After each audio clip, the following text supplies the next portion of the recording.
Hey friends, welcome to Group Chat Sunday Edition, the podcast that helps student ministry leaders prepare for real conversations with real teens every Sunday morning. I'm Brett, your host, and as always, I'm passionate about helping students grow in their faith and helping you feel confident leading your small group. Whether this is your first year leading or you're a veteran at this podcast gives you a quick look at what matters most in this week's session from the Gospel Project entitled, If It Pleases the King. This week's big truth. Though we can't always see him moving, we can trust God is with us and working for us. The book of Esther never mentions God by name, but his fingerprints are everywhere. Even when his people felt powerless and threatened, God was actively working behind the scenes, guiding conversations, directing timing, and reversing what evil intended. This week's Christ Connection.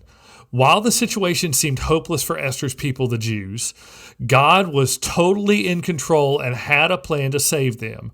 Humanity's situation may have looked hopeless because of the depth of their sin, but God always had a plan for our salvation, the sacrifice of his son, Jesus.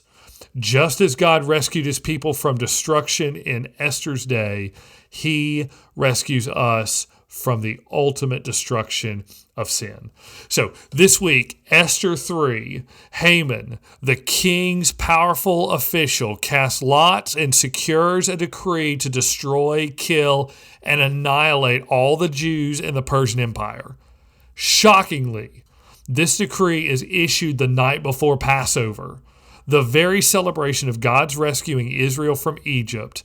It seemed like evil had won. Then we look over in Esther 8, and after Haman is exposed, Esther courageously approaches the king to plead for her people. The king authorizes a new edict, one that allows the Jews to defend themselves.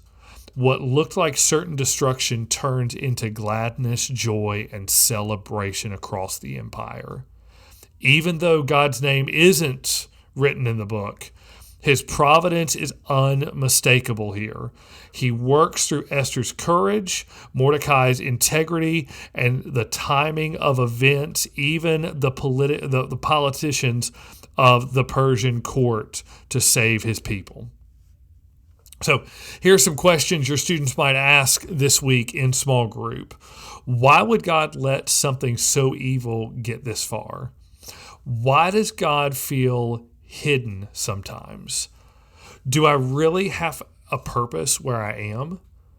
And does God use the bad parts of our story?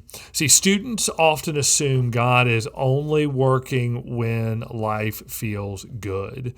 This week, help them see that faith is not about interpreting circumstances, but about trusting God's character.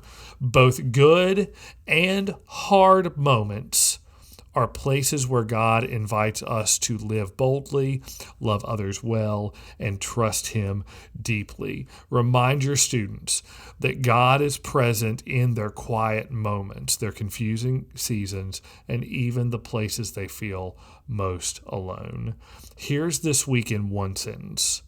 God is always present and always working, even when we can't see him. Esther's story teaches us that nothing can stop God's plan and nothing can separate us from his care. Encourage your students to look for where God might be quietly at work around them this week. Well, guys, with the weather threat of the weekend, the winter weather that we have been hearing about on the news, I want you to keep a lookout on the church website, on our social media pages, and our church app to find out what's going on here at Forest Hills Baptist Church this coming Sunday morning, okay? So stay safe on the roads, and we are so grateful for each and every one of you. Well, thanks again for tuning in to this week's episode of Group Chat Sunday Edition. Keep leading with love, and I'll catch you next week.